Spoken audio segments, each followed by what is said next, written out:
Bonjour, alors voilà, je vous présente ma chaudière maison que j'ai fabriquée à partir d'un fût de 200 litres qui, bah oui c'est chaud, hein. C'est Balek, hein, c'est toujours le même, il n'a pas changé, c'est mon chien. Donc que j'ai fait à partir d'un fût de 200 litres qui me servait de maturateur avant. Bah, le principe n'est pas très compliqué, hein. J'ai deux décolleuses à papier peint ici et là qui me permettent de générer la vapeur pour chauffer. Donc, chacune fait 2000 watts. J'ai mis des entrées, donc en fait elles sont reliées là, j'ai percé là-dedans et ça rentre. Alors, si je lève, je vais me cramer les doigts là. Hop, voilà, ça rentre là, c'est chaud, ok. Donc la vapeur rentre là-dedans. Et là-dedans, il y a les cadres. Alors, je vais mettre des gants. J'aurais dû les mettre avant la vidéo. Hop, mettre un gant pour vous montrer. Voilà. Donc, hop.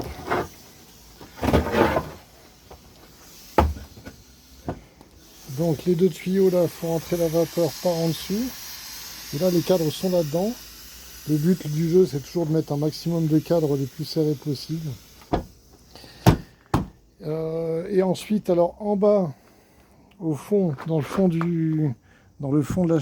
la chaudière, dans le fond du fût, il y a une plaque, c'est une tôle ondulée en fait, qui est posée, que j'ai percée, j'ai fait quelques trous dedans, qui est circulaire, qui est surélevée. Je vous mettrai, vous irez voir, je vais mettre des photos sur mon site, hein, ce sera plus simple pour comprendre. D'accord. Donc ce qui fait qu'en fait, les cadres ne reposent pas directement sur le fond du fût, ils reposent sur cette plaque qui est surélevée, qui est un peu en dessus du trou là. Et donc après, la cire coule, la cire s'accumule au fond. Le trou là, de vidange, bah, il est un peu plus haut que le fond. Donc ça s'accumule au fond. Et là, normalement, quand je bascule, hop, ça coule. Voilà. D'accord.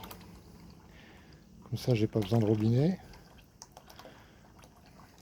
Voilà.